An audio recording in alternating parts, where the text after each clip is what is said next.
నీ కొరకు క్రీస్తు, నీ కొరకు క్రీస్తు. విషయం ఏమిటి అంటే అండి, దేవుడు పాత నిబంధన కాలంలోనే తన ప్రజలు పాపం చేసినప్పుడు శిక్షించడము ఆయన మర్చిపోలే. బైబిల్లో కనిపించేటటువంటి దేవుడు పాపాన్ని ఆయన లేనట్టుగా తేలికగా తీసుకునేటటువంటి విషయంగా పరిగణించడు. బైబిల్లో కనిపించేటటువంటి దేవుడు పాపానికి ఖచ్చితంగా నిశ్చయంగా తీర్పు తీర్చేటటువంటి దేవుడు. జడ్జిమెంట్ అనేటటువంటిది, ర్యాత్ అనేటటువంటిది, అంటే దేవుని యొక్క ఉగ్రత అనేటటువంటిది, తీర్పు అనేటటువంటిది దేవుడికి ఉండేటటువంటి లక్షణాల్లో ముఖ్యమైనటువంటివి. మనము చాలాసార్లు భావోద్వేగంతో, ఆవేశంతో దేవుడు ప్రేమ అని చెప్పుకుంటాం. దాని గురించి చాలా చెప్పాలి. దేవుడిని ప్రేమను గురించి, దేవుడి యొక్క కృపను గురించి కూడా చాలా చెప్పాలి. దేవుని యొక్క ఆ దీర్ఘశాంతమును గురించి, ఓర్పును గురించి, సహనము గురించి చెప్పుకోవచ్చు. ఇవన్నీ కూడా చెప్పుకోవాలి. కానీ ఒక విషయము క్రైస్తవులు మర్చిపోకూడనటువంటి విషయం ఏంటంటే, ఇదే దేవుడు, ఈ ప్రేమను చూపించేటటువంటి దేవుడు తన్ను తాను శిలువ మరణంగా అప్పగించుకొని తన ప్రజల్ని విడిపించేటటువంటి ఈ దేవుడిలో ఉండేటటువంటి ఒక ముఖ్యమైనటువంటి లక్షణము ఏమిటి అంటే, ఉగ్రత అనేటటువంటిది ఆయన దగ్గర ఉంది. ఆ ఉగ్రత అనేటటువంటిది పాపము చేసినటువంటి వారిని దహించేటటువంటి ఉగ్రత. కానీ ఈ దేవుడికి ఆ విధంగా ప్రజలు దహించిపోవడం ఇష్టం లేదు కాబట్టి ఆయన శిలువలో మరణించాడు. ఇక్కడ ఈ పాత నిబంధన గ్రంథంలో దేవుడు వాళ్ళ మీదకి తీర్పు తీర్చిన, వాళ్ళని శిక్షలోనికి పంపించిన, దేవుడు వాళ్ళని తిరిగి సమకూర్చేదానికి ఆయనే ప్రణాళిక వేస్తూ ఉన్నాడు. ఆయనే ప్రణాళికను అమలుపరుస్తూ ఉన్నాడు. ఆయనే ఆ ప్రణాళికను సఫలము చేస్తూ ఉన్నాడు. ఆ ప్లాన్ ఆయిందే, ప్రణాళిక ఆయిందే, దాన్ని సఫలం చేసేటటువంటి శక్తి సామర్థ్యాలు కూడా దేవుడివే. చూడండి, వాళ్ళని ఆ పాత నిబంధన గ్రంథంలో పాపము చేసినటువంటి ఈ జనుల్ని ఆయన తిరిగి ఏ విధంగా వారి దేశానికి రిస్టోర్ చేస్తూ ఉన్నాడు, సమకూరుస్తూ ఉన్నాడు, తిరిగి తమ దేశానికి వారిని రప్పిస్తూ ఉన్నాడు, మందిరం కట్టుకునేదానికి వారికి సహాయం చేస్తూ ఉన్నాడు. అంతా కూడా హీ ఈజ్ రిస్టోరింగ్. ఎటువంటి వాళ్ళ పట్ల? ఇటువంటి జనుల పట్ల ఇంత కృప, ఇంత కనికరము, ఇంత ప్రేమ, ఇంత వాత్సల్యత ఈ దేవుడు చూపిస్తూ ఉన్నాడండి. అదే దేవుడు ఈ దినమున నీ జీవితంలో కూడా ఆయన ప్రేమను చూపిస్తూ ఉన్నాడు. నువ్వు ఎటువంటి పాపములో చిక్కుబడ్డావో, ఎటువంటి వ్యసనాల్లో బందీగా ఉండిపోయావో నాకు తెలియదు. కానీ ఒక విషయాన్ని మాత్రం ఈ వాక్యాన్ని ఆధారంగా చేసుకొని నీతో నిశ్చయంగా నేను చెప్పగలను.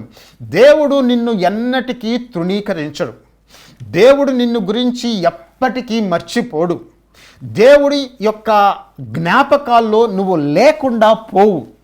నువ్వు ఎంత పాపం చేసి దిగిపోయినా కూడా దేవుని యొక్క కృప అనేటటువంటిది, దేవుని యొక్క కనికరము అనేటటువంటిది, దేవుని యొక్క వాత్సల్యత అనేటటువంటిది, నువ్వు ఎంత పాపపు లోతుల్లోకి దిగిపోయి అక్కడ నుంచి బయట పడలేనటువంటి నిస్సహాయ స్థితిలో నువ్వు ఉన్నా కూడా ఆ పాపపు లోతుల్లోకి, ఆ నిస్సహాయ స్థితిలోనికి, నీ ఎటువంటి సైకలాజికల్ ప్రాబ్లమ్స్తో నువ్వు సతమతమవుతూ ఉన్నా, యేసు ప్రభుని గురించి నువ్వు ఏమీ తెలియకపోయినా ఈ వాక్యము వినేటప్పుడు ఆయన పేరును, యేసు ప్రభు నామంలో నువ్వు ఆయన కానీ సంధిస్తే, యేసు ప్రభువా నన్ను రక్షించని చెప్పి కానీ చెప్తే, దేవుడు నీ పట్ల ఒక ప్రణాళికను కలిగి నిన్ను దాంట్లో నుంచి బయటికి తీసుకొని వస్తాడు. నువ్వు విశ్వాసమైతే, నువ్వు దేవుడి దగ్గర నుంచి తొలగిపోయి ఉంటే, ఈ దినమున నీకు వాక్యం ఏమని చెప్తూ ఉందంటే, దేవుడు నిన్ను మర్చిపోలేదు, దేవుని జ్ఞాపకాల్లో నుంచి నువ్వు తుడిచివేయబడలేదు. దేవుడు నీ పట్ల ఒక ఆలోచన కలిగి ఉన్నాడు. దేవుడు నిన్ను తిరిగి సమకూర్చుకునే దానికి ఆయన ప్రణాళిక కలిగి ఉన్నాడు. ఆయన నిన్ను ఈ దినమున పిలుస్తూ ఉన్నాడు. నీ బంధకములను తెంచివేయగలిగినటువంటి శక్తి ఆయన కలిగి ఉన్నాడు. ఒక ముఖ్యమైనటువంటి పాయింట్ నేను మీతో చెప్పాలా. అది ఏమిటి అంటే అండి, కేవలము సమకూర్చబడ్డం కాదు. మనం ఈ వాక్య భాగము చదువుకున్నప్పుడు మనము గమనించేటటువంటి విషయం ఏమిటి అంటేనండి, నువ్వు దేవుని చేత, దేవుని రక్షణలో ఉండి, దేవుని విశ్వాసమై ఉండి ఒకప్పుడు, లేదంటే ఇప్పుడు విశ్వాసంలో కొనసాగుతూ నిస్సహాయ పరిస్థితుల్లో, అంటే దిక్కుతోచని పరిస్థితుల్లో నువ్వు అల్లాడుచు ఏమీ చేయలేనటువంటి పరిస్థితుల్లో నువ్వు కానీ ఉంటే నీకు ఆదరణకరమైనటువంటి ఒక గొప్ప వాక్యము ఇక్కడ రాయబడింది. అది ఏమిటి అంటే, నీకు తెలియనటువంటి ప్రజలని, నీకు తెలియనటువంటి వ్యక్తులని నీకు సహాయం చేసేదానికి, నీకు ఆదరణ కలిగించేదానికి ఆయన నీ నిమిత్తమై లేవనెత్తుతాడు. అది వాక్యము. ఇక్కడ యేసుప్రభు దేవుడు ఏమని చెప్పి చెప్తాడంటే, యెషయా గ్రంథము 45వ అధ్యాయం 4వ వచనంలో ఏమంటాడంటే, నా సేవకుడైన యాకోబు నిమిత్తము నేను ఏర్పరచుకొనిన ఇశ్రాయేలు నిమిత్తము నేను నీకు పేరు పెట్టి నిన్ను పిలిచితిని అంటాడు. ఇంకొక కోణంలోకి మనం ఎంటర్ అవుతూ ఉన్నాం. ఏమిటి అంటే, నువ్వు ఇప్పుడు దాకా మనం ఏమని చెప్పుకున్నాం, నువ్వు ఎంత బంధకాల్లో, లోతుల్లో, పాపపు లోతుల్లో నువ్వు చిక్కుకుపోయినా దేవుడు నిన్ను విడిపించగలిగినటువంటి శక్తి సామర్థ్యం కలిగినటువంటి వాడు. నిన్ను విడిపించేదానికి ఆయన ప్రణాళిక, ఆలోచన, తలంపు కలిగి నిన్ను గురించి ఆలోచిస్తూ ఉన్నాడు, చింతిస్తూ ఉన్నాడు, శ్రద్ధ కలిగి ఉన్నాడు, ప్రణాళిక ఉంది నీ పట్ల. ఇక్కడ ఇశ్రాయేలు దేశము చెరపట్టబడి నేను దిక్కులేనటువంటి దాన్ని అయిపోయాను, నన్ను దేవుడు ఇంకా పట్టించుకోడు, దేవుడు నన్ను విడనాడాడు అని చెప్పి తలపోస్తూ ఆమె వగస్తూ ఉంది ఇశ్రాయేలు దేశము. లేదంటే యూదా ప్రజలు ఏడ్చుకు అటువంటి స్థితుల్లో దేవుడు వారిని చెప్తూ వారిని లేపేదానికి దేవుడు ఏం చేస్తాడంటే కోరేషుని పైకి లేపుతాడండి. అన్యుడైనటువంటి రాజుని పైకి లేపుతాడు. ఈ కోరేష్ ఎవరో యూదులకి తెలియదు, కోరేష్ ఎవరో ఇశ్రాయేలీకి తెలియదు. ఈ వాక్యం వచ్చినప్పుడు అసలు ఆయన ఇంకా పుట్టలేదు, దేశం కూడా లేదు. కానీ దేవుడు వారి కోసం, ఈ వాక్యం చాలా జాగ్రత్తగా వినండి, ఇశ్రాయేలీయుల కోసం, తన ఏర్పాటు చేసుకున్నటువంటి జనుల కోసం, తనతో నిబంధన చేసుకున్నటువంటి వారి కోసం దేవుడు అన్యులని పైకి లేపి వారికి సహాయం చేసేటటువంటి బిడ్డలుగా వాళ్ళని ఏర్పాటు చేస్తూ ఉన్నాడండి. అది ముఖ్యమైనటువంటి విషయం. నువ్వు గమనించాల్సినటువంటిది. నువ్వు ఏమనుకుంటున్నావో, నీ పరిచర్య విషయంలో కావచ్చు, నీ విశ్వాస జీవితంలో కావచ్చు, నీ కుటుంబ జీవితంలో కావచ్చు, నువ్వు దేవుడి దగ్గర మొరపెట్టుకుంటూ దేవుడిని ఆశ్రయించుంటే దేవుడు నీ నిమిత్తమై ఆయన జనులని సహాయం చేసేదానికి లేవనెత్తాడు. అది విషయం. నా సేవకుడైనటువంటి యాకోబు నిమిత్తము నేను ఏర్పరచుకున్న ఇశ్రాయేలు నిమిత్తము నేను నిన్ను నీకు పేరు పెట్టి పిలచితిని అని చెప్పి అంటాడండి. తన జనులకి సహాయం చేసేదానికి వారికి తెలియనటువంటి వ్యక్తుల్ని దేవుడు లేపి వారి ద్వారా వీరికి సహాయము అందేటట్లు చేస్తాడండి. అందుకని కోరేష్కి అంత బలం ఇచ్చాడు. అందుకని దేవుడు కోరేష్ని అభిషేకించాడు. అందుకని దేవుడు కోరేష్కి ముందుగా నడిచాడు. అందుకని దేవుడు కోరేష్కి ముందుగా నడుస్తూ ఇనుప తలుపులను, ఇత్తడి గడియలను విరగ్గొట్టాడు, బద్దలు కొట్టాడు. అందుకని ఆయనకి అంధకారంలో దాచబడిన మరుగైన నిధులు ఇచ్చాడు. అంటే ఆ బర్డన్ అంతా, ఆ వెయిట్ అంతా ఎవరి మీద ఉంది అంటే ఇదంతా కూడా ఎవరి కోసం దేవుడు చేస్తున్నాడు. Why God is doing all these things. ఇది చాలా గొప్ప విషయాలండి. ఇవి చాలా గ్రేట్ థింగ్స్. అవి అంటే ఒక వ్యక్తిని లేపడం, అతన్ని రాజుగా చేయడం, తర్వాత ఆయన చక్రవర్తిగా చేయడం, జనాలందరినీ ఆయనకు లోబడేటట్లు చేయడం, ఇదంతా పెద్ద ప్రణాళిక. ఇది అంతగా దేవుడు నిన్ను గురించి ఆలోచిస్తాడండి. అంతగా తన ప్రజల గురించి దేవుడు ఆలోచిస్తాడండి. అంతగా తన ప్రజల నిమిత్తమై ఆయన ప్రణాళిక కలిగి ఉంటాడండి. గుర్తుపెట్టుకోండి, అది కూడా తిరుగుబాటు చేసినటువంటి జనుల పట్ల దేవుడు చేస్తూ ఉన్నాడు. నువ్వు యేసు ప్రభువులో ఉంటే దేవుని యొక్క కృప నీ మీద ఇంకా ఎంత హెచ్చుగా ఉంటుందో ఒక్కసారి ఆలోచించు. నువ్వు నూతన నిబంధన గ్రంథంలో ఉంటే, యేసు ప్రభు రక్త ప్రోక్షణ కింద నువ్వు ఉంటే, యేసు ప్రభు యొక్క పరిశుద్ధ రక్త ప్రోక్షణ కింద నువ్వు కనగబడి దేవుని యొక్క కుమారుడుగా, కుమార్తెగా మార్చబడి ఉంటే, నువ్వు ఎటువంటి బంధకాల్లో, ఎటువంటి స్థితిలో ఉన్నా దేవుడు తన చిత్తం చొప్పున నిన్ను లేవనెత్తేదానికి, సమకూర్చుకునేదానికి నీ కోసం వేరే వ్యక్తులను లేవనెత్తుతాడు. ఉదాహరణ కోరేష్. అటువంటి స్వభావం కలిగినటువంటి వాడు యెహోవా దేవుడు. దేవుడు నిన్ను మర్చిపోయేటటువంటి దేవుడు ఏమాత్రము కాదు. చూడండి, ఇంకొక ఆసక్తికరమైనటువంటి విషయం. ఇదంతా కూడా యెషయా ఎప్పుడు చెప్పాడండి? కోరేష్ పుట్టక ముందే కోరేష్ పేరు రాసేసాడు పుస్తకంలో. పారసీక దేశము ఉనికిలోనికి రాకముందే ఆ పారసీక దేశము పేరు అక్కడ రాయబడింది. అక్కడ చిన్న చిన్న ట్రైబ్స్, సిటీ స్టేట్స్ ఉండి ఉండొచ్చు, కానీ there was no such thing as a state, ఒక నేషన్ కాల్డ్ పర్షియా. పర్షియా దేశం అని అప్పుడు ఇంకా ఉనికిలోనికి రాలే. అలెగ్జాండర్ పుట్టకముందు అక్కడ ఈ గ్రీకు దేశం అనేటువంటి ఒక ఏకైక రాజ్యము ఏర్పడక ముందుగానే దేవుడు రాసిపెట్టాడు దానియేలు గ్రంథంలో. గ్రీకు చక్రవర్తి ఏ విధంగా వస్తాడు, ఏ విధంగా ఆయన ఓడిస్తాడు, ఇవన్నీ కూడా ముందుగా రాయబడ్డ. ప్రవచనం అంటే ఇదండి, ఈ విధంగా ఉంటుంది. సో దేవుడు ముందుగానే ప్రవచనం చెప్పాడు. అంటే విషయం ఏంటి అంటే ఇదంతా మనకి ఏం చెప్తుందంటే దేవుడు నిన్ను గురించి ఆలోచన కలిగి ఉన్నాడు, నిన్ను గురించి ప్రణాళిక కలిగి ఉన్నాడు. నువ్వు ఆయన వైపు తిరిగి ఆయనకు ప్రార్థన చెయ్యి, ఆయన వైపుకి తిరిగి ఆయన్ని వేడుకో. నువ్వు యేసు ప్రభు యొక్క రక్త ప్రోక్షణ కింద ఉన్నావు కదా, బహుశా దేవుని దగ్గర నుంచి దూరం అయిపోయేవేమో నాకు తెలియదు.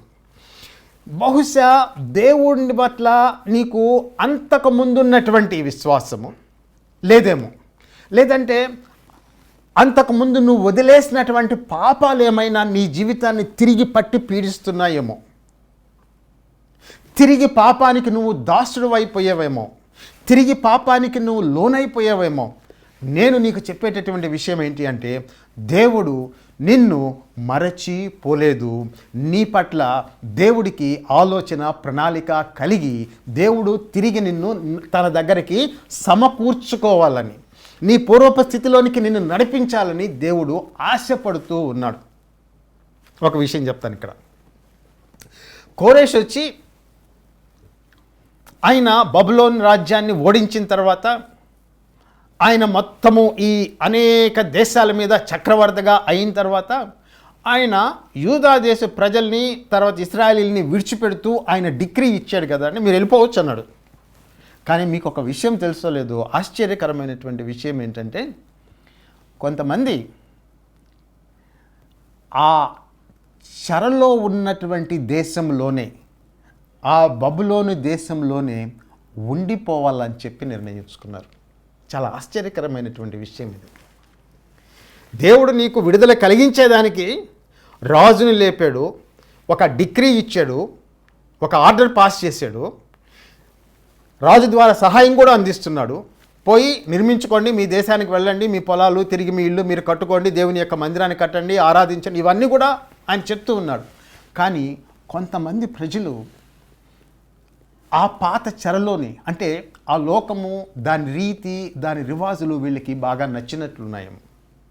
వాళ్ళని దేవుడు ఏం చేయగలడు చెప్పండి? కానీ క్రీస్తు ప్రభులో ఉన్నటువంటి వారికి అటువంటి స్థితి వస్తుంది అని చెప్పి నేను చెప్పడం లేదు. కానీ అంటే యేసు ప్రభులో ఒక్కసారి ఆ యొక్క రక్షణని రుచి చూసిన తర్వాత తిరిగి పాపంలో జీవించడం అనేటటువంటిది ఆ వ్యక్తికి బహు దుర్భరంగా ఉంటుంది, బహు కష్టంగా ఉంటుంది. ఉండడు, వచ్చేస్తాడు. సో ఈ దినమున దేవుడు నీకు ఇచ్చేటటువంటి నిరీక్షణ ఈ వాక్యం ద్వారా ఏంటి అంటే, నేను నీ పట్ల ఆలోచన కలిగి ఉన్నాను, నేను నీ కోసమై మనుషుల్ని లేవనెత్తుతాను. నీకు తెలియనటువంటి వాళ్ళు వచ్చి నీకు సహాయం చేస్తారు. కానీ వాళ్ళు వచ్చి సహాయం చేసినప్పుడు నువ్వు దాన్ని స్వీకరించేటటువంటి మనస్సు నీకు కలిగి ఉండాలి కదా. నీకు వాళ్ళు వచ్చి సహాయం చేస్తారు, వాళ్ళని నీ కోసం బలపరుస్తాను, నీ కోసం వాళ్ళని బలపరుస్తాను అంటారు. బైబిల్లో నుంచి కొన్ని ఉదాహరణలు చెప్పుకుంటాం. దేవుడు యోసేపుని ఐగుప్తు దేశం యొక్క ప్రధానిగా చేయాలనుకొని చెప్పి దేవుడికి ప్రణాళిక ఉంటే, ఆయన ప్రణాళిక, దాని పద్ధతి, దాని మెథడాలజీ, ఆ రూట్ అనేటటువంటిది నాకు తెలియదు. కానీ ఆ వృత్తాంతం చదివినప్పుడు దేవుని యొక్క భవిష్యత్తు జ్ఞానాన్ని బట్టి అన్నలు యోసేపుని అమ్మినప్పుడు ఆ సమయంలో ఆ పక్క నుండే రోడ్డు మీద నుంచి మిద్యానీయులు ప్రయాణమైపోతూ ఉన్నారు. వాళ్ళు కొనుక్కున్నారు యోసేపుని. అక్కడ దేవుడి యొక్క హస్తం ఉంది. మిద్యానీయులు తీసుకెళ్ళి యోసేపుని ఐగుప్తు దేశం యొక్క బానిస మార్కెట్లో అమ్మేశారు. పోతిఫరో వచ్చాడు, అక్కడ దేవుని యొక్క హస్తం ఉంది. మిద్యానీయులు దేవుడి చేత ఏర్పాటు చేయబడినటువంటి వాళ్ళే, పోతిఫరో దేవుడి చేత ఏర్పాటు చేయబడినటువంటి వాడే. యోసేపుని జైల్లో తోసేశారు, దిక్కుతోచనటువంటి స్థితిలో ఉన్నాడు. ఇద్దరు ఐగుప్తు అధికారులు అక్కడ ఆయనకి తారసపడ్డారు, సేవ చేశాడు. వాళ్ళు వెళ్ళిపోయారు, బయటకు వెళ్ళిపోయారు, మర్చిపోయారు కూడా. కానీ వాళ్ళలో ఒకడు యోసేపుని గురించి రాజుతోటి చెప్తాడు. రాజు యోసేపు కోసం పంపిస్తాడు. ఇవన్నీ కూడా ఈ చరిత్రలో జరిగేటటువంటి సంఘటనలు, వ్యక్తుల జీవితాల్లో జరిగేటటువంటి సంఘటనలు అన్నిటి వెనుక కూడా నువ్వు విశ్వాసమైతే దేవుని యొక్క హస్తము మనుషుల్ని నడిపిస్తుందండి నీ దగ్గరికి, సహాయం చేసేదానికి, ఆదరించేదానికి, బలపరిచేదానికి, అన్ని రకాలుగా దేవుడు నీ కోసం పరిస్థితుల్ని ఆయన ఆర్కెస్ట్రేట్ చేస్తాడు. అది దేవుని యొక్క శక్తి. అంటే he does not violate my free will, he does not violate the free will of an evil person. Despite that free will, God's sovereignty is able to accomplish its own purposes and ends. అది బైబిల్లో ఉండేది, అది providence అంటామండి. ఓకేనా? So యేసేపు కోసం మనుషులు లేవనెత్తాడు. కొత్త నిబంధన గ్రంథంలోకి వచ్చినప్పుడు చూడండి, పౌలు ఆయన ఎక్కడో తార్సు అనేటటువంటి ప్రదేశంలో ఉన్నాడు. చర్చెస్తో పెద్ద కనెక్షన్ ఏమీ లేదు ఆయనకి. యెరూషలేములో కొంతకాలం ఉన్నాడు, ఇంకొక దగ్గర కొద్దిదో అక్కడ పరిచయం చేశాడు, కొన్ని సంఘాల్లో పరిచయం చేశాడు, తర్వాత వచ్చేసాడు, అరేబియాకి వెళ్ళిపోయాడు, అంతా ఉంది. ఆయన బహుశా డిస్కనెక్టెడ్గా ఉన్నాడండి. ఎవరు? ఈ పౌలు. ఈ వ్యక్తిని బయటికి లాగి దేవుని యొక్క సంఘాన్ని బలపరిచేదానికి, తర్వాత కాలంలో పెద్ద పరిచర్య జరిగించేదానికి, ఎక్కడో మూలన ప్రాముఖ్యత లేనటువంటి పరిస్థితుల్లో ఉన్నటువంటి పౌలుని బర్నబాను పంపించి దేవుడు ఏం చేశాడంటే పౌలుని అంతియోకయ సంఘానికి తీసుకొచ్చేటట్లు చేశాడు. బర్నబా తార్సుకు వెళ్ళి పౌలుని పట్టుకొని అంతియోకయకి తీసుకుని రావడం అనేటటువంటిది యాదృచ్ఛికమైనటువంటిది, కాకతాళీయమైనటువంటిది కాదు.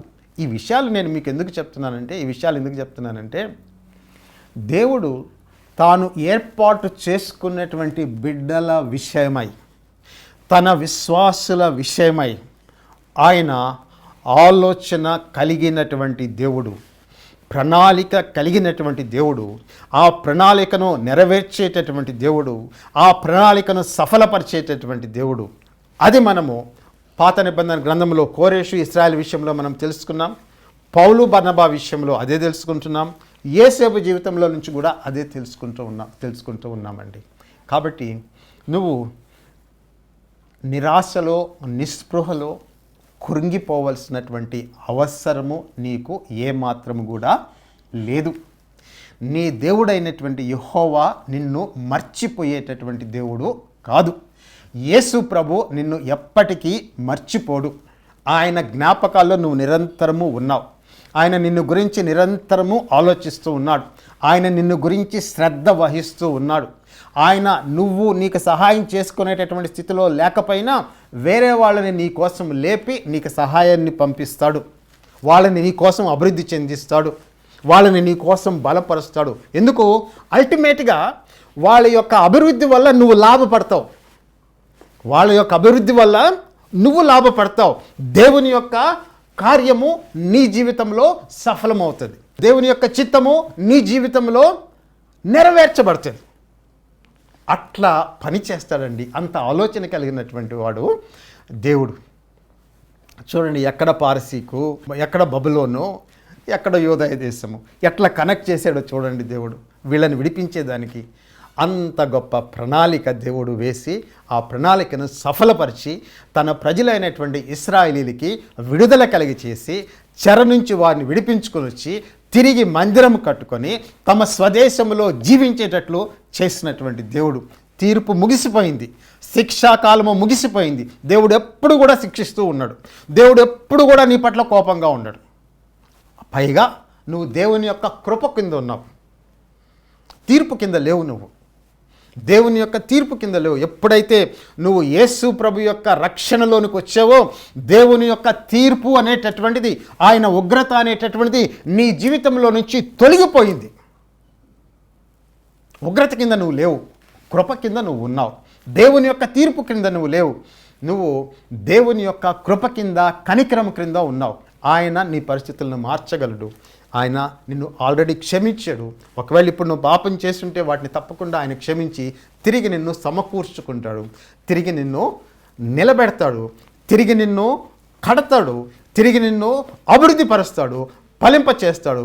తన నామాన్ని ఆయన ఘనపరుచుకుంటాడు. ఒకవేళ నువ్వు యేసు ప్రభుని గురించి తెలియనటువంటి వ్యక్తివై ఉండొచ్చు. లేదంటే నాకు దేవుడు ఏ విధంగా సహాయం చేస్తాడు, దేవుడు ఎవరో నాకు తెలియదు, దేవుడిని నేను ఏ విధంగా తెలుసుకోవాలి, దేవుడి దగ్గరికి ఏ విధంగా వెళ్ళాలి, ఆయన సహాయాన్ని ఆయన కృపను ఎట్లా పొందుకోగలనని చెప్పి నీ హృదయంలో నువ్వు ఆలోచించుకుంటూ ఉండొచ్చు. బైబిల్ చెప్పేటటువంటి విషయం ఏమిటి అంటే, దేవుని యొక్క కృప, దేవుని యొక్క కనికరము అనేటటువంటివి ప్రస్తుత కాలంలో ప్రధానంగా యేసు ప్రభు యొక్క సువార్త వలన నీ జీవితంలోనికి ప్రవేశిస్తాయి. దేవుని యొక్క కృప, కనికరము, సహాయము, ఆయన ఇచ్చేటటువంటి ఆశీర్వాదాలు, దీవెనలు అనేటటువంటివి యేసు ప్రభువును గురించినటువంటి సువార్తను నువ్వు వినడము ద్వారా, యేసు ప్రభు యొక్క సువార్తను విన్న తర్వాత నీ జీవితాన్ని ఆయన చేతులకి అప్పగించుకోవడం ద్వారా ఆయనకి నిన్ను నువ్వు లోబర్చుకొని, ప్రభువా ఇక నుంచి నీ చిత్తం చొప్పున నేను జీవిస్తాను అని దేవునితోటి నువ్వు మాట్లాడడం ద్వారా, విని విశ్వాసం ఉంచి నువ్వు ఆయనకి లోబడ్డం ద్వారా, విధేయత చూపించడం ద్వారా దేవుని యొక్క కృప అనేటటువంటిది అపరిమితంగా నీ జీవితంలోనికి ప్రవేశిస్తుంది. మొట్టమొదటి అడుగు నువ్వు ఏమనుకుంటున్నావు అంటే, నేను చాలా దుర్భరమైనటువంటి పరిస్థితుల్లో ఉన్నాను, దిక్కుచోటినటువంటి పరిస్థితుల్లో ఉన్నాను, నాకు సహాయం చేసేటటువంటి వాళ్ళు ఎవరూ లేరు, అందరూ కూడా నన్ను విడిచిపెట్టి వెళ్ళిపోయారు, నాకు ఎక్కడి నుంచి సహాయం వస్తుంది, ఎవరు నాకు సహాయాన్ని పంపిస్తారు అని చెప్పి నీ మనసులో నువ్వు అనుకుంటూ ఉండొచ్చు. అటువంటి నీకు ఈ దినమున ఈ వాక్యం ద్వారా నేను చెప్పేటటువంటి విషయము ఏమిటి అంటే, దేవుణ్ణి నువ్వు సంధించాలి అంటే, దేవుడి దగ్గర నుంచి నువ్వు నిజమైనటువంటి సహాయము పొందుకోవాలి అంటే, దేవుని యొక్క కృప అంటే అర్థం ఏంటి? నీకు ఎటువంటి యోగ్యత, ఎటువంటి అర్హత లేకపోయినా దేవుడు తన ఆశీర్వాదాలని నీకు ఇస్తాడు. ఆయన అర్హతను బట్టి, యోగ్యతను బట్టి, మంచితనాన్ని బట్టి, నీతిని బట్టి, న్యాయాన్ని బట్టి, వాటిని బట్టి నీకు ఇవ్వడంలే. కేవలము యేసు ప్రభు మీద విశ్వాసం ఉంచడం వలన కృప అనేటటువంటిది నీ జీవితంలోనికి ప్రవేశిస్తుంది. కృప అంటే యోగ్యత లేకపోయినా, అర్హత లేకపోయినా దేవుడు నిన్ను ఆశీర్వదిస్తాడని చెప్పి, ఆ కృపలో ఆయన ఇచ్చేటటువంటి ఆశీర్వాదాల్లో మొట్టమొదటిది, ప్రధానమైనటువంటిది, అత్యంత కీలకమైనటువంటి, దానికంటే ఇంకా గొప్పది ఎక్కువది ఏమీ లేదు. ఏంటి అంటే, నీ పాపాలు క్షమించబడి నిత్య జీవంతో నింపబడ్డం, మరణం నుంచి దాటి జీవంలోనికి ప్రవేశించడం అనేది అది మొట్టమొదటి ఆశీర్వాదం. నువ్వు ఎప్పుడైతే యేసు ప్రభుని నీ రక్షకుడిగా స్వీకరిస్తావో అప్పుడు నీ జీవితంలో ఇంకా ఎప్పుడు కూడా నువ్వు ఒంటరి వాడవి కాదు. నీతో పాటు, నీతో కూడా నిరంతరము ఎల్లప్పుడూ నిశము నీకు తోడుగా ఉండేటటువంటి క్రీస్తు దేవుని కుమారుడు నీకు తోడుగా ఉన్నాడు. ఇక నుంచి నువ్వు ఎప్పుడు కూడా నేను ఒంటరి వాడును, నేను ఒంటరిదాన్ని అని చెప్పి నువ్వు అనుకోవాల్సినటువంటి పని ఎప్పుడూ కూడా. ఈ దేవుడు ఎప్పుడు కూడా నిన్ను అనుసరిస్తూనే ఉన్నాడు. ఇందాక నేను చెప్పాను కదండి, ఇశ్రాయేలీలు యూదా దేశం నుంచి చెరపట్టబడి బబులోను దేశంలో పోయినా కూడా దేవుడు అక్కడ కూడా వాళ్ళతో ఉన్నాడు, అక్కడ కూడా వాళ్ళ పట్ల కార్యాలు చేస్తూ ఉన్నాడు. కాబట్టి ఎప్పుడు కూడా నేను ఒంటరిగా ఉన్నానని చెప్పి నువ్వు తలపోయొద్దు. ఒక్కసారి క్రీస్తు ప్రభుకి నీ జీవితాన్ని సమర్పించిన తర్వాత ఆయన నీ చేతిని విడిచిపెట్టడు. కాబట్టి ఈ దినమున ఆ క్రీస్తుని నీ జీవితంలోనికి నువ్వు తెచ్చుకో, స్వీకరించు, ఆయన్ని అంగీకరించు, నీ పాపాలని క్షమించమని అడుగు. ఇది మొట్టమొదటి అడుగు. కృప నీ జీవితంలోనికి ప్రవేశిస్తుంది. ఇది మొదలుకొని ఇది ప్రారంభమైన తర్వాత నీ జీవితంలో అనూహ్యమైనటువంటి మార్పులు, మలుపులు అనేకమైనటువంటి నీ జీవితంలో దేవుడు తీసుకొని వస్తాడు. నూతనమైనటువంటి వ్యక్తులు నీ జీవితంలోనికి ప్రవేశిస్తారు. సహాయం చేసేటటువంటి వాళ్ళు, ఆదరించేటటువంటి వాళ్ళు అనేక మంది. శత్రువులు కూడా ఉంటారు, కాదని చెప్పి చెప్పడంలే. నిందించేటటువంటి వాళ్ళు, దూషించేటటువంటి వాళ్ళు, విమర్శించేటటువంటి వాళ్ళు కూడా ఉంటారు. కానీ వీళ్ళను కూడా దేవుడు లేవనెత్తుతాడండి.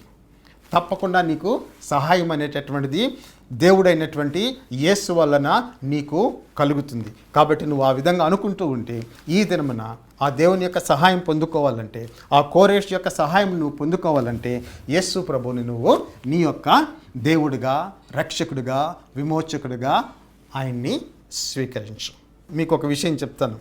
ఆ కోరేష్ ఎవరో తెలుసా అండి? ఆయన వాస్తవానికి హీ ఈజ్ ఎ టైప్. అంటే యేసు ప్రభు తర్వాత చెయ్యబోయేటటువంటి కార్యాన్ని చూపించేటటువంటి వాడు, ముందుగా చూపించేటటువంటి, తర్వాత యేసు ప్రభు ఆ కార్యాన్ని నెరవేరుస్తాడు. కోరేషు ఏ విధంగా ఇశ్రాయేలీయులను విడిపించాడు, బయటికి తీసుకొని వచ్చాడు, బయటికి పంపించాడు, అదేవిధంగా యేసు నువ్వు ఉన్నటువంటి చెరలో నుంచి బయటికి తీసుకొని వచ్చేటటువంటి దేవుడు. ఎటువంటి బంధకాలైనా అండి చెప్తున్నాను, ఎటువంటి బంధకాలైనా యేసు ప్రభు తెంచివేస్తాడు. మంత్ర తంత్ర బంధకాలు కావచ్చు, భయంకరమైనటువంటి రోగాలు కావచ్చు, ఆయన చిత్తంలో ఆయన్ని స్వస్థపరచాలి అంటే ఆ స్వస్థత ఆయనకి అసాధ్యమైనటువంటిది ఏమీ కాదు. ఎటువంటి రోగాన్ని అయినా స్వస్థపరచగలడు. నీ జీవితంలో ఎటువంటి మంత్రతంత్ర శక్తులు, బంధకాలు నిన్ను పట్టి పీడిస్తూ అవి నిన్ను నాశనం చేస్తూ ఉన్నాయో, నీ జీవితాన్ని, నీ కుటుంబాన్ని, వాటన్నిటి నుంచి కూడా యేసు ప్రభు నిన్ను విడిపించగలడు. ఆయన సర్వశక్తి కలిగినటువంటి దేవుడు. యేసు ప్రభు రాకముందు కోరేషు ఇశ్రాయేలీయుల పట్ల ఆయన విడుదల కార్యాన్ని ఆయన నెరవేర్చారు. తర్వాత కాలంలో యేసు ఆ రక్షణ కార్యాన్ని మొత్తం ప్రపంచం అంతా కూడా ఆయన నెరవేరుస్తూ ఉన్నాడు. అయితే భౌతికమైనటువంటి రాజ్యం కాదు, ఇది ఆత్మ సంబంధమైనటువంటి రాజ్యం.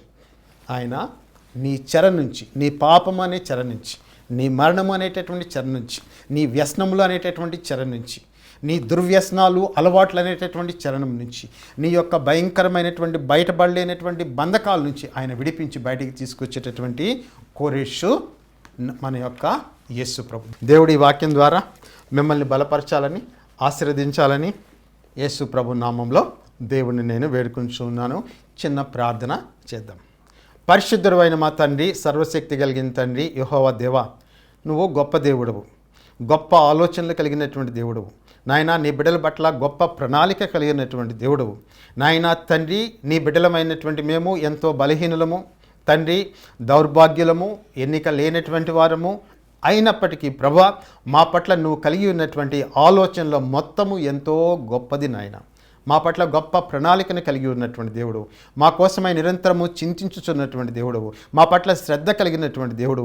ఈ సమయంలో ప్రభా, మానసికంగా కృంగిపోయినటువంటి బిడ్డలు, నిరాశలో ఉన్నటువంటి బిడ్డలు, దేవుడు నన్ను వదిలివేసాడేమో అని ప్రభా కృంగిపోతూ ఉన్నటువంటి విశ్వాసులు, అటువంటి వారిని ప్రత్యేకంగా నువ్వు జ్ఞాపకం చేసుకుని నేను ప్రార్థించుచుండగా నీ పరిశుద్ధ వాక్యం ద్వారా, నీ పరిశుద్ధాత్మ దేవుని ద్వారా ఇదిగో వారి హృదయాల్ని మీరు కదిలించండి, ప్రేరేపించండి, వారికి శక్తిని అనుగ్రహించండి. నీ పరిశుద్ధ వాక్యము వారి హృదయముల్లో ప్రభా నాయనా తండ్రి కార్యమును జరిగించి ప్రభా నాయనా తండ్రి గొప్పగా ముందుకు సాగుటకు వారికి కృప దయచేయండి. పరిశుద్ధాత్మ యొక్క శక్తిని, కృపను ప్రభా సహాయమును సమృద్ధిగా కుమ్మరించండి. వారు ఎటువంటి నాయనా ఇరుకులో, ఇబ్బందుల్లో, కష్టంలో, శ్రమలో నిన్ను వేడుకొంచు ఉన్నారో నువ్వు ఎరిగి ఉన్నావు నాయనా. ఇశ్రాయేలు కోసమై నువ్వు కోరేషును లేపినటువంటి రీతిగా నీ జనులైనటువంటి నాయనా ఇశ్రాయేలు నిమిత్తమై వారిని విడిపించుటకై, చెర నుంచి విడిపించుటకై కోరేషుని లేపినటువంటి రీతిగా ఇదిగో కష్టంలో ఉన్నటువంటి ఈ బిడ్డల నిమిత్తమై ప్రభువా నాయన నువ్వు ఒక కోరేషుని వారి జీవితంలో లేపు. అనేక మంది కోరేషులను వారి జీవితంలో లేపు. వారికి సహాయం అందించు, వారికి విడుదల కలిగిచ్చేయి దేవా తండ్రి. వారికి సమకూర్చు, వారి జీవితాలు నీ నామాన్ని ఘనపరిచి మహింపరచులాగున ఈ కార్యములన్నీ చేయమని యేసు ప్రభు యొక్క పరిశుద్ధ నామంలో నిన్ను బ్రతిమలాడి అడిగి వేడుకొనుచున్నాం తండ్రి. ఆమెన్.